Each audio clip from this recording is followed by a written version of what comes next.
Olá, queridos. Mais uma aula de teologia bíblica do Antigo Testamento. Hoje nós vamos observar ou trabalhar os métodos, o problema da metodologia, interpretação de uma teologia do Antigo Testamento. Não há um consenso entre os teólogos quanto ao método. Um teólogo ele pode ter a predominância de um método e usar um outro como complementar. Isso acontece frequentemente entre os estudiosos do Antigo Testamento. São métodos distintos, porém não excludentes. Segundo o alemão, esse alemão ele é da formação, é professor em teologia do Antigo Testamento, ele é adventista. Ele, em seu livro, na segunda edição, ele descreve 5 métodos. Nas edições mais modernas, mais atualizadas, nós vamos encontrar lá 10 métodos. São bem parecidos um com o outro. Esses são os básicos, os métodos básicos utilizados para uma interpretação da teologia do Antigo Testamento. O primeiro método usado é o método descritivo. Ora, como nós já verificamos na definição de teologia do Antigo Testamento, lá nós encontramos que a teologia do Antigo Testamento ela é descritiva. E ela trabalha por uma questão de indução, através do pequeno para o grande, do menos importante para o mais importante, da parte para o todo. Isso nós verificamos na aula anterior. Mas aqui é descritivo porque trabalha com a história. É uma visão diacrônica, é uma visão dos acontecimentos da história. Lembrando que todos esses métodos que serão mencionados, eles estão baseados no cânon do Antigo Testamento. Então, a teologia bíblica do Antigo Testamento tem como base os escritores do cânon do Antigo Testamento, que foi fechado no primeiro século antes de Cristo. Então, tem aqui o método descritivo. Esse método descritivo, nesse método descritivo, os expoentes, os defensores, os teólogos que usam esse método é o alemão Gabler e Stendhal. Eles usam esse método descritivo. E nós verificamos que Gabler, ele no início, ele não fez uma teologia do Antigo Testamento, mas ele fez a divisão entre uma teologia bíblica e uma teologia sistemática. Ele fez a separação, a indicação em uma palestra que já foi mencionada aqui, está gravado na primeira aula, essa separação de teologia bíblica do Antigo para a teologia sistemática.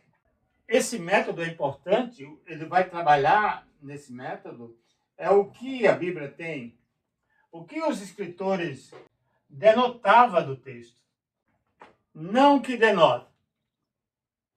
Percebam que está no passado, está na história.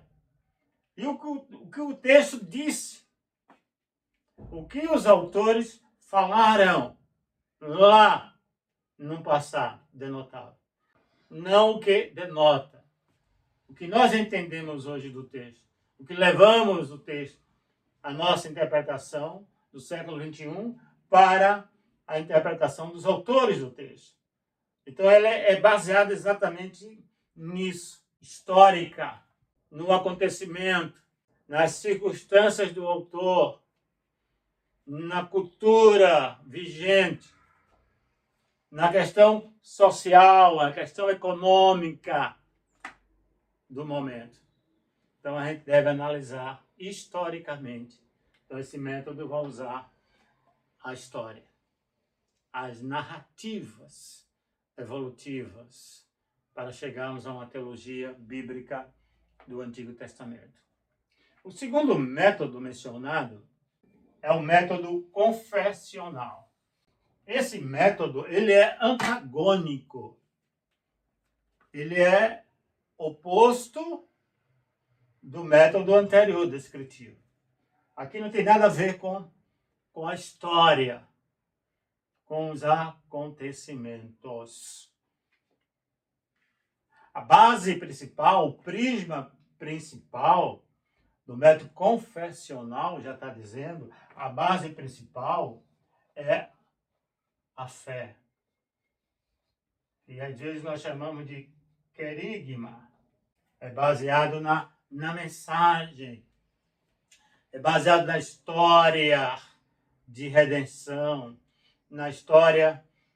Existe um momento ligado, por exemplo, todas as narrativas do Antigo Testamento, ela tem uma interpretação, além da histórica, que é trabalhada por esse método aqui descritivo, ela tem uma interpretação teológica. Então, é pela fé, é pelo que eles acreditavam, é pela autorrevelação de Javé. É a relação de Deus com o povo, com a sua fé, com o seu compromisso. É um Deus que se revela a um povo que entende, um povo que sente, um povo que verifica o poder de Deus no desenvolvimento, né, da cultura de uma religião, no caso aqui, a nação de Israel. Então é baseada mais na fé, não nos acontecimentos históricos. O terceiro método, chamado método dissecativo, ele é defendido e introduzido por Herold, que é um outro alemão. O livro dele foi um livro bem aceito.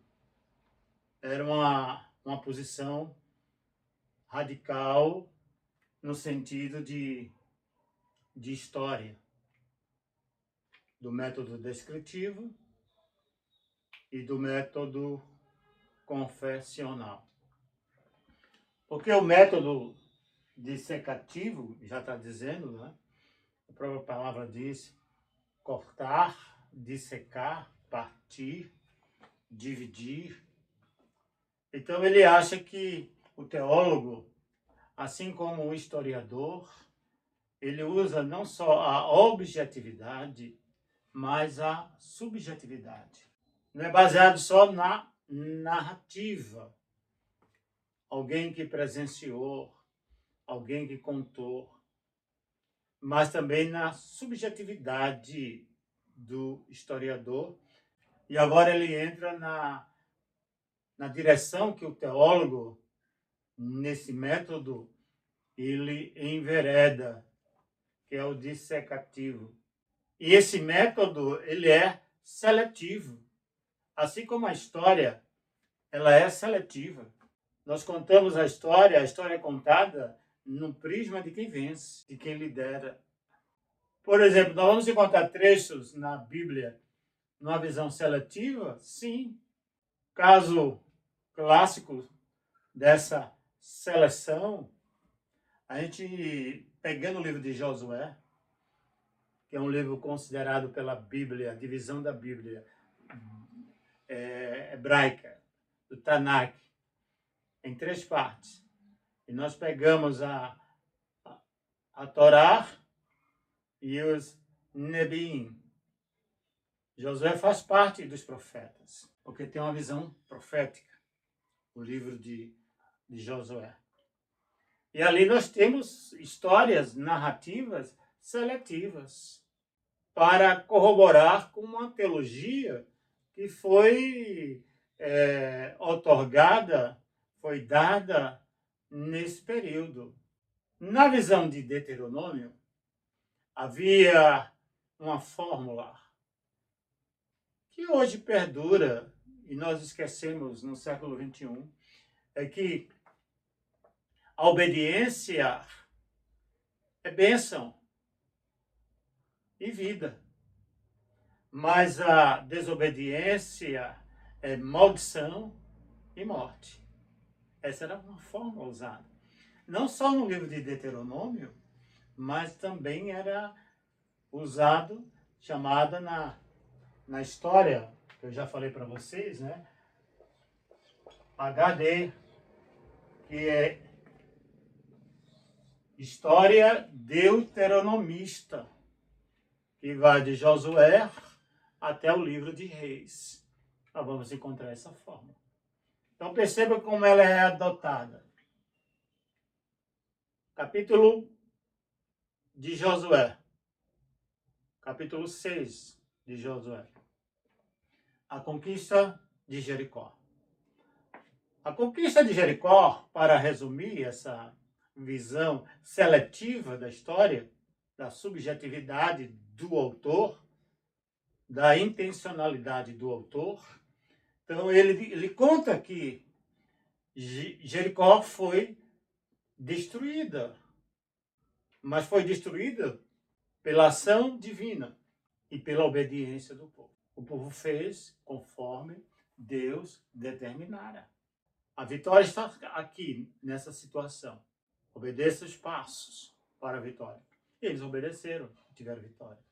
Aí percebam que já no capítulo 7, o autor conta que para a conquista de Ai, houve uma derrota inesperada de Josué e a nação. Depois de um fato extraordinário da queda, da ruína de uma cidade que era indestrutível, segundo a visão humana, ela caiu. E agora Ai, uma cidade pequena, vence o exército de Javé. E venceu não pelo poder militar. Venceu porque a nação não cumpriu ou não obedeceu a fórmula. Pecou. Desobedeceu. E desobedecer é maldição e morte e derrota. Esse trabalho, essa visão do método dissecativo, ele vai trabalhar de uma forma seletiva, não é? De uma forma seletiva. Ele vai pegar a grande tarefa sistemática, consiste em se fazer uma dissecação através de processos históricos e assim desnudar o esqueleto da religião. Seu objetivo é compreender a unidade estrutural da crença do Antigo Testamento. Então ele seleciona, dissecativo, divide, separa aquilo que é mais relevante, aquilo que pode ser publicado e deve ser publicado dentro de uma visão teológica. Então nós temos aqui o método dissecativo. Método diacrônico. Segundo o autor, é usada essa palavra porque ele não encontrou uma outra palavra para definir a teologia de Gerhard von Rad. Porque é uma mistura de métodos. Então vamos encontrar a visão confessional, nós vamos trabalhar em termos de história, não uma história cronológica, mas baseada numa história mais teológica. É uma junção, na verdade, de alguns métodos. Mas a principal base para esse método diacrônico de von Rad é exatamente as tradições históricas e proféticas. É baseado nesse alicerce. Ele acompanha as tradições, a história da religiosidade ou da religião do povo de Deus, de Israel. E para isso é preciso crer no querigma, nas tradições. O importante aqui não é se é verdadeiro ou falso a história. O importante aqui é que eu creio naquilo que está escrito. Então é pela fé, pelas tradições, pela passagem, pelos ensinamentos da revelação, a partir da revelação de Deus ao seu povo, durante toda a trajetória de redenção. Então, também, aquilo que os profetas falaram, aquilo que os profetas disseram, o chamamento para a aliança. Então, eles vão trabalhar exatamente nisso, no que o povo transmite culturalmente, e isso vai ser pela confiança, pela fé, não pelo que está escrito, se o mar foi dividido ou não, mas foi contado, e eu creio nisso. Pode ser impossível que alguém tire água de uma rocha, mas foi narrado assim, e eu creio naquilo que foi transmitido de geração a gerações. Então, tem o elemento confessional, tem o elemento fé, mas tem a visão da história, mas não uma história cronológica, mas é uma história teológica. Esse mundo de testemunho, isto é, o que o próprio Israel testificou de Javé, a saber, a palavra e feito de Javé na história. Não consiste nem em sua pura revelação superior, nem em pura percepção e exposição inferiores. Ele é regido pela fé e tem, por conseguinte, caráter confessional. É evidente que von Hart levou a teologia querigmática a irromper no campo do estudo do Antigo Testamento. Então, essa é a visão diacrônica do método da teologia do Antigo Testamento. Método da nova teologia bíblica. Forma de interpretar a teologia do Antigo Testamento. A designação método da nova teologia bíblica é justificada pelo seu alicerce contextual. Quando se fala aqui em alicerce contextual, essa nova visão, esse novo método da teologia bíblica do Antigo Testamento, ela está inserida no Novo Testamento. O Novo Testamento irá também explicar o Antigo Testamento, assim como o Antigo Testamento explica o Novo Testamento. Há uma relação. E ela vai se prender muito nas citações do Novo Testamento, das Escrituras do Antigo Testamento. No entender de Schildes, a teologia bíblica é uma disciplina diferente tanto da teologia do Antigo quanto do Novo. Ela é uma disciplina caracteristicamente cristã, que faz parte da teologia cristã, porque adota como escritura tanto o Antigo quanto o Novo Testamento. Isso não quer dizer que não há mais lugar para a teologia do Antigo Testamento.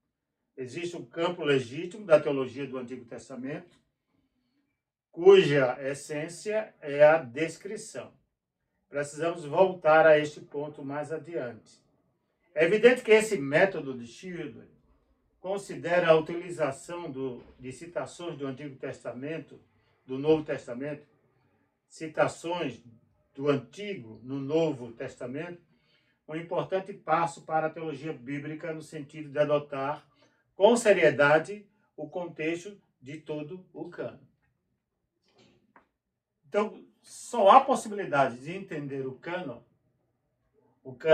mais uma vez, são os livros que foram inspirados, soprados por Deus aos autores e foram escritos e fechados. Então, o cânon, tanto o cânon do Antigo, o cânon do Novo Testamento. Segundo ele, por esse fato, a palavra-chave nessa nova teologia bíblica, ele chama a atenção para a palavra normativo. Quando ele coloca normativo, ele está descartando o método que nós trabalhamos, o método descritivo. Porque o método descritivo coloca as escrituras no passado, fecha a questão. Não há possibilidade de ir para outros séculos. Então foi fechado lá. É histórico. A gente não tem que acrescentar nada, nem pensar nada. Já foi dito lá. Então a gente tem que saber o que foi dito, o que os autores disseram, e trazer para a vida atual. Por isso que ele usa a palavra normativo nesse sentido, porque vai se basear no cânon do Antigo e no cânon do Novo Testamento. Ele diz que é uma teologia puramente cristã. A Bíblia, quando compreendida como escritura da igreja, serve de veículo para Deus comunicar a si mesmo, à sua igreja e ao mundo. O recurso ao cânon da igreja envolve o entendimento das escrituras como veículo de uma realidade divina que de fato contou com um povo na antiguidade, no passado, história, mas que continua a confrontar a igreja através das páginas das Escrituras. A Bíblia define as questões de vida e morte e assinala a reação da comunidade. Então, a interpretação, ela continua, a visão cristã. As Escrituras falou lá para os escritores, para a época deles, mas também as Escrituras falam hoje para a nossa época. Então, é uma nova forma de interpretar, de usar esse método da nova teologia bíblica. Então, aqui temos os 5 métodos para uma teologia bíblica do Antigo Testamento. Então, vamos continuar para dar um fechamento a essa aula. Então, vamos continuar com o centro da teologia bíblica do Antigo Testamento. Assim como nós temos um centro no Novo Testamento, e é perceptível, é do conhecimento geral, se a gente perguntar, o Novo Testamento, quem é o centro do Novo Testamento? Então a resposta unânime será exatamente que o centro é Jesus Cristo, nosso Senhor e Salvador. Aquele que veio ao mundo morrer pelos nossos pecados, conforme os evangelhos, conforme as cartas e a história de Atos. Então, nós temos um centro. Todas as teologias do Novo Testamento têm como centro Jesus. Jesus une todas as teologias e todas as ideias. E agora nós vamos ver o centro do Antigo Testamento. Também não há consenso no centro. Não há um consenso entre os teólogos. O centro da teologia bíblica do Antigo Testamento, alguns escritores e teólogos, eles têm a figura de Javé, da autorrevelação de Deus. Deus se revela como Todo-Poderoso a Abraão e agora se revela como o Deus eu sou, o Deus pessoal, o Deus Yahvé. É o Deus que era, que é e será. resumindo, é o Deus eterno, Criador dos céus e da terra. Então, Deus é o centro. E qual é a temática para demonstrar que Deus é o centro? O tema está dentro da teologia bíblica, unindo as outras ideias. Nós temos alguns aqui, os mais conhecidos, lembrando que para centro, em alemão é Mitte, Herodoto, ele coloca a centralidade na aliança. E se verifica nas escrituras, entre os autores, o aspecto da aliança. Deus estabelece aliança com o seu povo. Nós temos aliança noética, aliança abraâmica, nós temos uma aliança mosaica, nós temos uma aliança que Deus estabelece também diretamente com o seu povo. É aliança, é a defesa desse teólogo. E nós tratamos de aliança do Antigo, que teve como base a lei, e nós temos a aliança no Novo, a nova aliança, que é estabelecida no sangue de Cristo Jesus. Fez uma aliança. Então, a palavra-chave, o tema-chave, para demonstrar o centro da teologia bíblica do Antigo Testamento é exatamente a aliança. O outro tema, outro teólogo chamado Selen, ele vai trabalhar na questão da santidade de Deus. É evidente que nós encontramos isso nas Escrituras. No Deuteronômio, na Torá, ou seja, no Pentateuco, nos 5 primeiros livros da Bíblia. Nós encontramos a mensagem de santidade entre os profetas, a santidade de Deus na monarquia, e um texto evidente é quando Davi peca, Davi comete 2 pecados capitais, ele diz lá que pequei contra Deus, ou seja, o pecado é contra a santidade de Deus. E José vai dizer, eu não deitaria com a mulher de Potifar, porque isso eu estaria pecando contra Deus. Então é a santidade. E Deus, antes de estabelecer uma aliança com o profeta Moisés, como um instrumento, como aquele que era o elo de ligação entre Deus e a nação, ele se manifesta como santo. Quando ele usa a primeira vez ali a palavra kadosh. Tira as sandálias dos teus pés, porque o lugar que tu estás santo é. Deus é santo. Se você parte para o livro de Levítico, capítulo 11, versículo 43, e capítulo 20 também de Levítico, versículo 2, você vai encontrar lá que Deus é santo. Por isso que ele cobra a santidade. Quando ele estabelece, quando o povo sai do Egito para a terra prometida, capítulo 19 de Êxodo, nós vamos verificar lá que ele chama uma cidade, um povo e diz, povo santo, ou seja, um povo separado. Também um povo. Para adorar um Deus santo, tem que ser um povo santo. Não se adora a Deus do jeito que a gente quer, mas com o coração puro, com a alma limpa. É quando nós devemos adorar a Deus. E se for partir para o novo, aí é que nós temos muitos exemplos.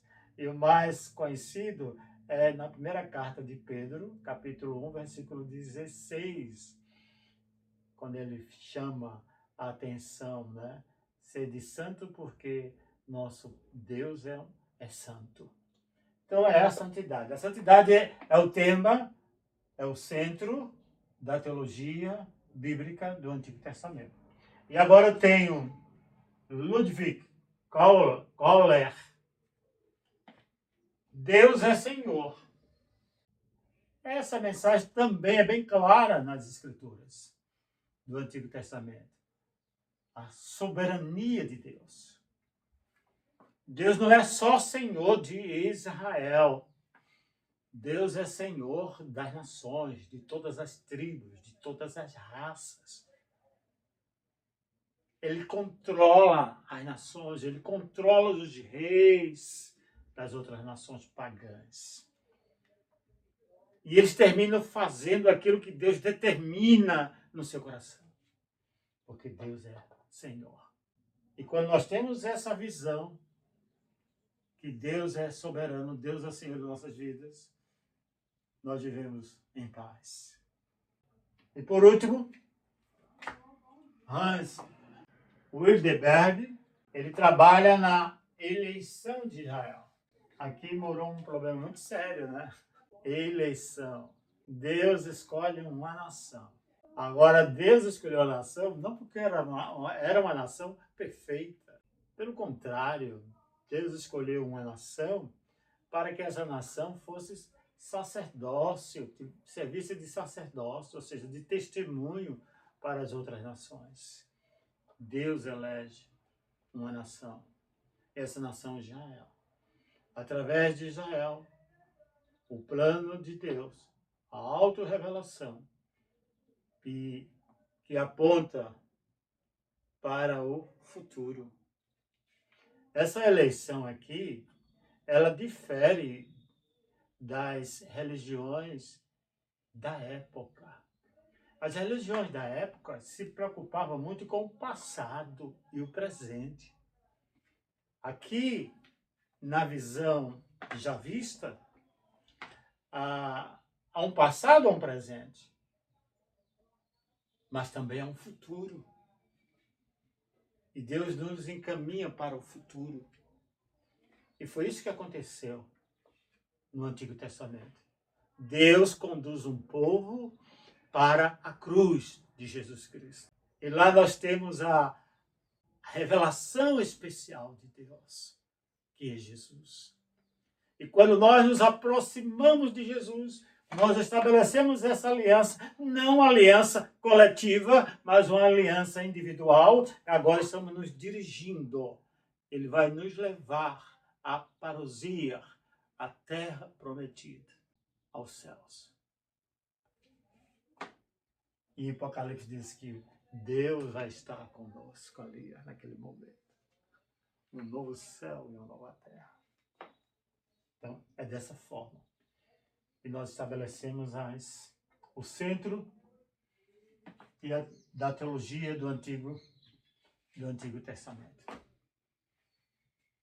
Quero agradecer a todos pela paciência, lembrando que essas aulas gravadas é um resumo, é uma síntese dos temas que se encontram nos livros. Então, para se aprofundar, é imprescindível que você leia, tenha tempo de ler. E outra coisa, essas aulas gravadas não substituem as aulas presenciais e online. E se você ainda não é inscrito no canal, faça a sua inscrição. Aperte lá o like. Se gostou, se não gostou, também dê o seu comentário. E aqui a gente vai tentar melhorar a cada dia, a cada momento. Que Deus nos abençoe abundantemente. Um abraço.